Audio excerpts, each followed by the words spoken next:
Financial market में आज एक बहुत ही इम्पोर्टेंट न्यूज़ रिलीज़ होने जा रही है, दैट इज़ एफओएमसी। और इस न्यूज़ का मार्केट के ऊपर बहुत ही स्ट्रॉन्ग इम्पैक्ट होता है। आज की इस फॉरेक्स फोरकास्ट वीडियो के अंदर हम ये देखने जा रहे हैं कि मार्केट का क्या सिनेरियो हो सकता है। लाइक अगर आप गोल्ड में ट्रेड करते हैं, ऑयल में ट्रेड करते हैं या करेंसीज में ट्रेड करते हैं, तो मार्केट का पॉसिबली नेक्स्ट मूव क्या हो सकता है। तो आप तमाम तर लोग जिन्होंने पाक फॉरेक्स एकेडमी के इस चैनल को सब्सक्राइब नहीं किया है, इसको सब्सक्राइब कर लें ताकि आने वाली तमाम तर वीडियोस को आप टाइमली अवेल कर सकें और आप अपने डेली एनालिसिस में हेल्प आउट ले सकें। सबसे पहले हम स्टार्ट करेंगे करेंसी से, so let's move on the chart.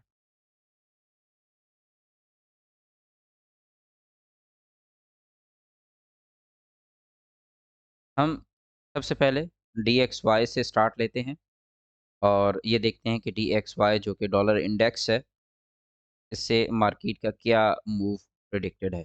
अगर मैं ओवरऑल सिचुएशन देखूँ यहाँ पे डॉलर इंडेक्स की, तो डॉलर इंडेक्स एक स्ट्रॉन्ग बाय ट्रेंड के अंदर मौजूद है। मगर इस बाय ट्रेंड के बाद यहाँ से DXY जो है, इसने तमाम तर सेलर्स की लिक्विडिटी उड़ाने के बाद अब ये सेल साइड की तरफ मूव कर रहा है। अब इस सेल मूव के अंदर DXY जो है, पॉसिबली इस लेवल को यहाँ से ब्रेक कर देगा और इसको ब्रेक करके बिफोर द न्यूज़ ये आपको कुछ इस लेवल के आसपास दिखेगा। और यहाँ से हम जो लेवल 1 की प्रेडिक्शन है हमारी, वो ये है कि अगर हमें DXY इस ज़ोन में कहीं पे भी मिलता है, तो हम इसको इस ज़ोन से यहाँ से बाय जाता देख सकते हैं। सेकेंडली, इन केस अगर इसने इस ज़ोन में यहाँ पे ब्रेक एंड क्लोज़ दे दिया, जिसको मैं यहाँ पे रेड एरिया मार्क कर रहा हूँ, यहाँ से सपोज़ ये सेल डायरेक्शन को मूव करता है और इससे नीचे ब्रेक एंड क्लोज दे देता है, तो फिर उसके बाद आप DXY को एक लॉन्ग टर्म सेल देखेंगे जो कि एक्सपेक्टेड इस एरिया को टच करेगा। अब ये हो गया हमारा मार्केट स्ट्रक्चर के हिसाब से कि स्ट्रक्चरली DXY किस तरह से मूव कर सकता है। अब इसमें दो कंपोनेंट हैं जो कि हमने बहुत इंपॉर्टेंट स्टडी करने हैं, जिसमें नंबर वन पे हमारे पास है जी क्यूमुलेटिव डेल्टा प्लस। ये हमें amount of supply and demand के बारे में आगाह करता है। तो अगर मैं करंटली यहाँ पे सिनेरियो देखूँ DXY का, तो DXY में ओवरऑल आपको नज़र ये आ रहा है कि जितनी यहाँ पे डिमांड हिट हो रही है, उस इक्विटी की यहाँ पे सप्लाई हिट नहीं हो रही। लाइक अगर आप डिमांड का मैक्सिमम लेवल देखें तो 19,896, और यहाँ सप्लाई का मैक्सिमम लेवल देखें तो आपको मिल रही है 14,000। तो बाय साइड के ऊपर यहाँ पे 20,000 और यहाँ पे सेल साइड पे ऑलमोस्ट 13,000 एंड 14,000। तो इट मीन्स के ओवरऑल अगर हम यहाँ पे सिनेरियो देखें तो अमाउंट ऑफ डिमांड ज़्यादा हिट हुई। अब ये मार्केट फिर यहाँ से सेल क्यों आ रही है? सेल इस वजह से आ रही है कि मार्केट को हमेशा लिक्विडिटी चाहिए होती है। अब ऊपर से यहाँ से तमाम तर सेलर्स की लिक्विडिटी उड़ा दी है। अब लोअर साइड से जो बायर्स हैं, तो बायर्स किस-किस ज़ोन में बैठे हैं? बायर्स इस ज़ोन में बाय करके बैठे हैं। यहाँ से मार्केट को लिक्विडिटी चाहिए, या फिर बायर्स इस ज़ोन में बैठे हैं, इस ज़ोन की लिक्विडिटी चाहिए। तो मार्केट पॉसिबली इन 2 एरिया से लिक्विडिटी हंट करके यहाँ से बाय डायरेक्शन को मूव कर सकती है। यहाँ पे बाय में ओवरऑल मूवमेंट जो है वो आपको ज़्यादा स्ट्रेंथ में दिखेगी। नेक्स्ट DXY के बाद अब हम एनालिसिस शुरू करते हैं अपनी करेंसीज़ पे, जिसमें सबसे पहले हमारे पास है NZD USD। NZD USD को प्रीवियसली हमने प्रीवियस फोरकास्ट के अंदर सेल प्रेडिक्ट किया था और मार्केट एज़ यूजुअल सेल में मूव दे के गई है। अब इस वक़्त यहाँ पे जो NZD USD को ओवरऑल आपको एक लॉन्ग टर्म सिनेरियो यहाँ पे जो दिख रहा है, अगर मैं लॉन्ग टर्म सिनेरियो को देखूँ तो ये यहाँ से एक बाय के मूव के बाद इसकी रिट्रेस देके यहाँ से ये फर्दर बाय जाना चाहता है। और अगर मैं इसका शॉर्ट टर्म एनालिसिस देखूँ तो शॉर्ट टर्म के अंदर ये यहाँ से सेल आने के बाद दोबारा ये यहाँ से सेल गिरने के चांसेस हैं, बट इसमें जो सेलिंग की साइड है वो बहुत वीक है। सेल पर्सपेक्टिव जो है ये बहुत वीक है। इसमें इसका जो बाय पर्सपेक्टिव है वो ज़्यादा स्ट्रॉन्ग है। की वजह ये है कि सेल का जो रिट्रेस आना था वो एक मर्तबा आ चुका है। अब यहाँ से क्या चीज़ हम प्रेडिक्ट कर सकते हैं कि मार्केट का पॉसिबल मूव क्या हो सकता है। मार्केट यहाँ से इस लेवल को ब्रेक करके थोड़ा सा रिट्रेस दे के यहाँ से इस इम्बैलेंस की तरफ आएगी और इस इम्बैलेंस से या यहाँ से ये लिक्विडिटी के लिए ये मूव देगी। पॉसिबली आपके पास this is the last move, ये आपने देखना है। आज की न्यूज़ में पॉसिबली हो सकता है कि ये क्लियर हो जाए। अगर ये क्लियर नहीं होता यहाँ पे, तो आपने इसी लेवल को देखना है। इस लेवल से ऊपर मार्केट के ब्रेक एंड क्लोज़ का मतलब ये है कि मार्केट स्ट्रांगली बुलिश है, फिर उसके बाद मार्केट अपना अगला टारगेट ये एरिया रखेगी। अब ये इसका टारगेट एरिया होगा, बट अगर लिक्विडिटी इनफ ना हुई तो ये यहाँ से कहीं से वापस रिटर्न भी हो जाएगी। बट ओवरऑल टारगेट इसके बाय साइड पे ही मौजूद है। अगर मैं यहाँ पे इसकी टेस्टिंग के लिए अप्लाई करता हूँ वेव चार्ट इंडेक्स को, तो वेव चार्ट इंडेक्स मुझे यहाँ पे in the form of delta information provide कर रहा है। और अगर मैं डेल्टा की साइड को देखूँ, तो डेल्टा मुझे नज़र ये आ रहा है कि बाय साइड के ऊपर मुसलसल यहाँ पे आपके पास पहले डेल्टा बहुत वीक था, बट उसके बाद करंटली अगर मैं डेल्टा को देखूँ तो बाय साइड पे काफ़ी ज़्यादा इंक्रीज़ कर गया है। अब सेल साइड का डेल्टा यहाँ पे 31 है, बाय साइड का डेल्टा 18 है। What does it means? इसका मतलब ये है कि मार्केट यहाँ से ये जो आपके पास एरिया है, इस पे आके थोड़ी देर रुकने वाली है। वजह क्या है कि मार्केट सेल साइड पे डेल्टा ज़्यादा है, बाय साइड पे डेल्टा कम है। तो मार्केट यहाँ थोड़ी देर कंसोलिडेट करेगी, जब तक कि मार्केट में बायर्स और सेलर्स का डेल्टा बैलेंस नहीं हो जाता। फिर इन केस बायर्स का डेल्टा यहाँ से बढ़ेगा तो मार्केट इसको अपसाइड की तरफ आप कैश कर सकते हैं। बट राइट नाउ ये डाटा हमें बता रहा है कि मार्केट यहाँ से कंसोलिडेट कर सकती है। तो इस जगह पे आपने बिफोर द न्यूज़, ऑब्वियसली हमेशा न्यूज़ से पहले वैसे भी मार्केट थोड़ा सा कंसोलिडेशन में जाती है। तो ये डाटा भी आपको यही चीज़ क्लियर कर रहा है। ये डेल्टा आपको बेसिकली इन्फॉर्मेशन प्रोवाइड करता है कि बायर्स और सेलर्स में किस तरफ मार्केट विनिंग है। सेल साइड का डेल्टा आपको नेगेटिव दिखता है और बाय साइड का डेल्टा आपको पॉजिटिव दिखता है। मज़ीद डिटेल में इन इंडिकेटर्स की डिटेल लेने के लिए डिस्क्रिप्शन के अंदर आपको व्हाट्सएप का एक लिंक प्रोवाइड किया गया है। आप उस लिंक में एडमन्स के साथ रब्ता कर सकते हैं। वहाँ आपको ये तमाम तरह इन्फॉर्मेशन प्रोवाइड कर दी जाएगी कि किस तरह से ये टूल्स यूटिलाइज़ करने और इनकी एक्सेस किस तरह से मिलेगी।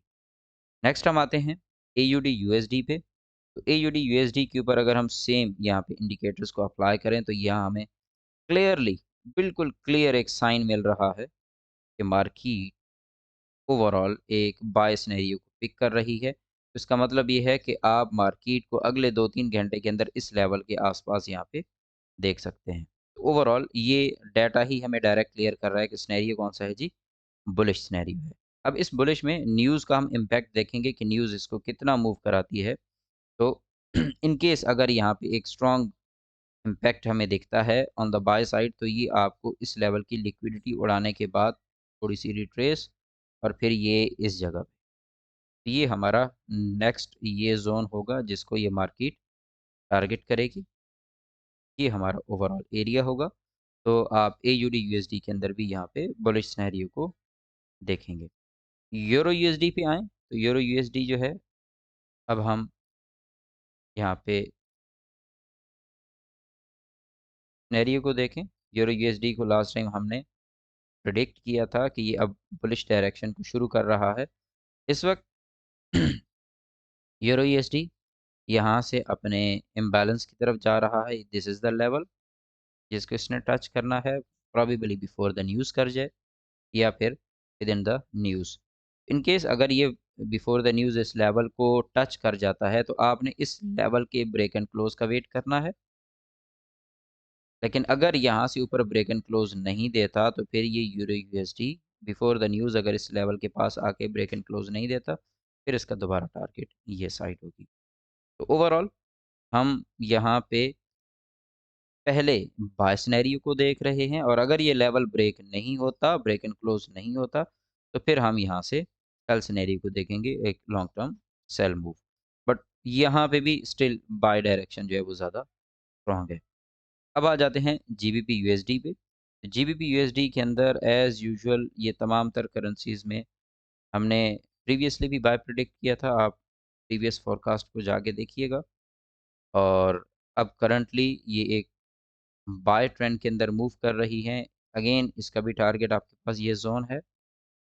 इस जोन के अंदर आपको अगर मार्केट मिलती है बिफोर द न्यूज़, तो फिर इसके ब्रेक एंड क्लोज होने का वेट करें, चाहे आप M1 पे ही क्यों ना वेट करें। M1 पे भी अगर ये बेशक इसका ब्रेक एंड क्लोज देती है, तो फिर इसका ये होगा टारगेट। आप न्यूज़ में इस डायरेक्शन में इसको कैश कर सकते हैं। और अगर ये यहाँ पे ब्रेक एंड क्लोज नहीं देता, तो फिर इसका ये सिनेरियो है, फिर ये कंफर्म सेलिंग है। अब यहाँ पे हम वेव चार्ट इंडेक्स की मदद से एफर्ट एंड रिजल्ट को अप्लाई करते हैं। इसके लिए यहाँ पे सबसे पहले मैं एक्यूमुलेशन को कर देता हूँ 4 और डेल्टा को रिमूव करके यहाँ पे क्यूमुलेटिव एफर्ट और उसके साथ डिस्प्ले क्यूमुलेटिव प्राइस डिस्टेंस ये क्लियर किया। अब यहाँ पे हमारे पास दो चीज़ें आ गई हैं, एक है सीई और दूसरा है सीपीडी। सीपीडी से मुराद ये होता है कि मार्केट ने कितने पिप्स मूव किया है और सीई से मुराद ये है कि मार्केट में कितनी एफर्ट लगी है। तो करंटली अगर मैं यहाँ पे एफर्ट वर्सेस रिजल्ट को देखूँ, इसके लिए मुझे थोड़ा सा जो डिवाइज़र है इसकी वैल्यू को बढ़ाना पड़ेगा। इसको 10,000 कर देता हूँ ताकि सीई की वैल्यूज़ कम हो जाए। तो सीई हमारे पास क्या आ रहा है जी, यहाँ पे 1.7 और रिजल्ट आ रहा है 00128।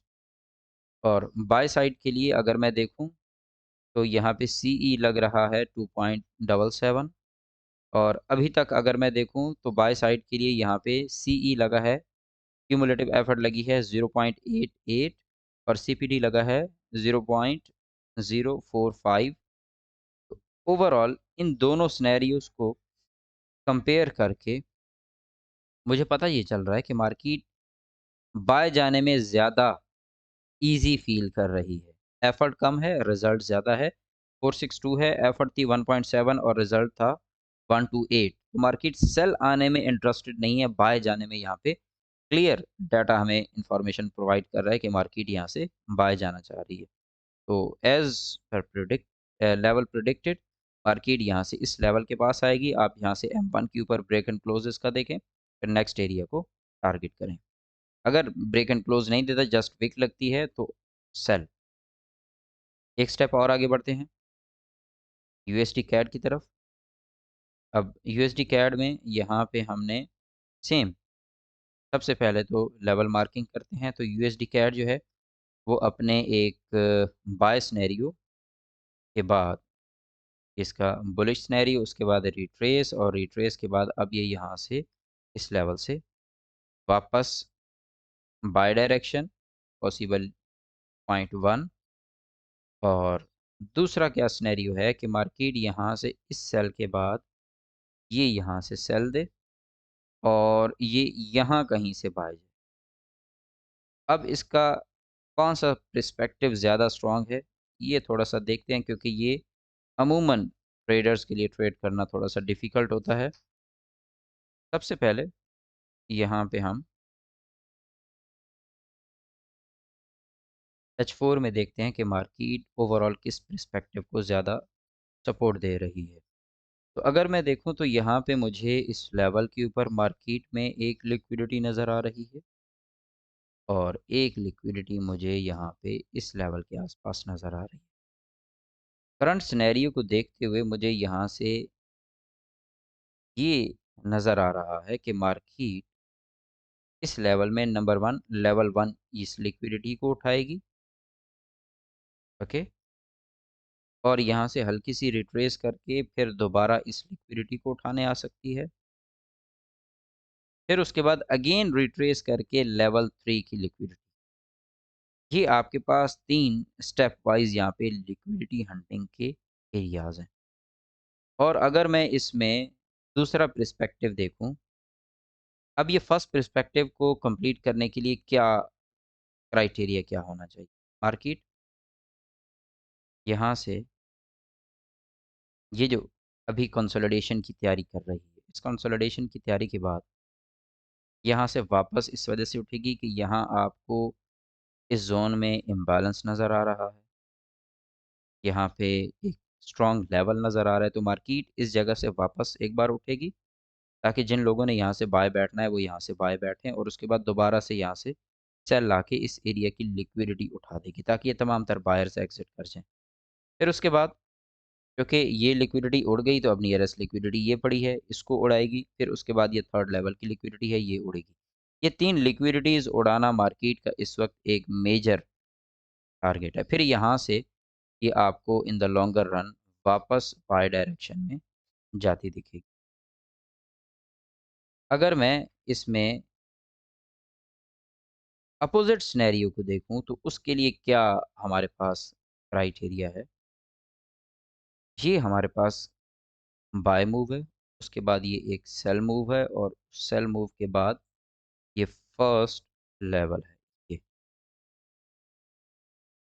यहाँ से मार्केट अगर इस एरिया को रिस्पेक्ट नहीं देती और इससे ऊपर ब्रेक एंड क्लोज कर जाती है, तो आपके पास ये एक ऐसा जोन है जिसका ब्रेकआउट होना ज़रूरी है। अगर मार्केट इसका ब्रेकआउट कर गई, तो फिर आप इसको इस लेवल का भी ब्रेकआउट करता देखें। क्लियर हो गया? ये ऑल टाइम यहाँ पे हाई लगाने की तरफ जा सकती है, क्योंकि ये सिनेरियो आपका जो है ये टोटली न्यूज़ डिपेंडेंट है, क्योंकि ये डिपेंड कर रहा है टोटली यूएसडी के ऊपर। तो दैट्स व्हाई आपने इसको ट्रेड करते हुए थोड़ा-सा ये माइंड में रखना है कि न्यूज़ किस तरफ आ रही है। लेवल्स आपके पास यही हैं। अगर आपका ये लेवल यहाँ से ब्रेक एंड क्लोज़ हो जाता है, तो फिर इस लेवल पे आएँगे, ये ब्रेक एंड क्लोज़ हो जाता है, तो फिर इस लेवल पे आएँगे। ये 3 डिफरेंट लेवल्स हैं। और दूसरी तरफ ये जो आपके पास एरिया पड़ा, इसका ब्रेक एंड क्लोज़ होता है, तो शॉर्टर टर्म में आप इस एरिया तक आएँगे, यहाँ तक ट्रेड लेंगे, और अगर इसका ब्रेक एंड क्लोज़ हो जाता है, तो फिर आपके पास मार्केट लेवल 3 ये आएगी। ये आपके पास यूएसडी कैड का ओवरऑल सिनेरियो रहेगा। अब हम मूव करते हैं गोल्ड पे। गोल्ड के एनालिसिस को अगर हम करंटली देखें, तो गोल्ड H4 की डायरेक्शन में मैं काफ़ी दिनों से इस चीज़ को आपसे शेयर कर रहा हूँ कि गोल्ड एक लॉन्गर सिनेरियो में बुलिश है, और एक शॉर्टर सिनेरियो में यहाँ से सेल है। अब इस सेल के बाद गोल्ड के पास दिस इज़ द ज़ोन जहाँ की लिक्विडिटी उसने उड़ानी है। तो ये इस एरिया की तरफ बढ़ने की कोशिश करेगा। ये लिक्विडिटी पड़ी है, इसको उड़ाने की कोशिश करेगा, और ये लिक्विडिटी पड़ी है, इसको उड़ाने की कोशिश करेगा। तो ये 3 मेजर एरियाज़ हैं जहाँ पे गोल्ड ने मूव करना है। तो अब इसका प्रोसीजर क्या होगा? प्रोसीजर ये होगा कि अगर हम करंटली देखें, तो मार्केट में मुसलसल यहाँ से सेलर बिठाए जा रहे हैं। लाइक यहाँ से सेल बैठे लोग, यहाँ से सेल बैठे लोग, यहाँ से बैठे, और अब यहाँ से बैठे। ये तमाम तर ज़ोन में सेलर्स बैठे हैं, तो ये सारे लिक्विडिटी एरियाज़ बने। इन केस मार्केट यहाँ से सेल पर्सपेक्टिव को सपोर्ट करती है आज, यानी कि ये यहाँ H4 की रिट्रेस के कुछ और हिडन क्राइटेरियाज़ होते हैं, जो मैं अपने प्रीमियम प्लस सेशंस के अंदर डिस्कस करता हूँ। अगर ये इन लेवल्स के पास आना भी चाहती है, तो तब भी ये यहाँ से एक इस तरह से मूव दे के इन तमाम तर सेलर्स को उड़ा के वापस सेल आएगी। और अगर यहाँ से इसका बाइंग सिनेरियो ये पिक करती है, जो कि H4 के लेवल से बाय जाना चाह रही है, तो फिर ये क्या करेगी? ये आपको विक लगा के देगी इस ज़ोन में और इस ज़ोन में। इन 2 में से एक ज़ोन के अंदर आपको यहाँ पे विक दिखेगी। तो वो जो विक होगी वही आपके लिए यहाँ से एक सॉर्ट ऑफ कंफर्मेशन है कि मार्केट का अब अगला टारगेट ये बाय साइड पे है।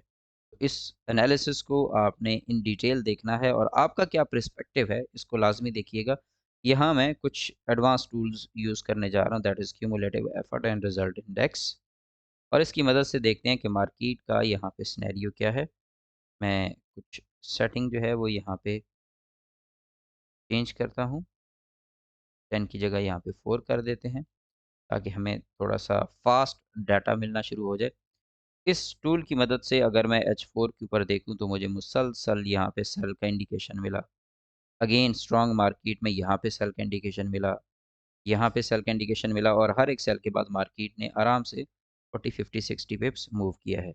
अभी करंटली ये मुझे क्या बता रहा है कि मार्केट में ऑल्दो कि सेलिंग आ रही है, बट सिनेरियो जो है वो बाय साइड को फेवर कर रहा है। तो जैसा कि आपसे ये एक एनालिसिस शेयर किया है कि मार्केट यहाँ से अगर इन लेवल से अब मार्केट का यहाँ पे मूव क्या हो सकता है पॉसिबली, ये इन सेलर्स को उड़ाए, फिर उसके बाद यहाँ आए और यहाँ से विक दे के ये वापस आपको बाय ले जाए। क्यों ऐसा करेगी मार्केट? मार्केट जब वोलेटाइल होती है ना, तो वो ना बायर्स को छोड़ती है ना सेलर्स को छोड़ती है। तो इस तमाम तर सिनेरियो के अंदर आप थोड़ा-सा कीनली एक टारगेट बनाएँ कि आपने किस डायरेक्शन में बैठना है।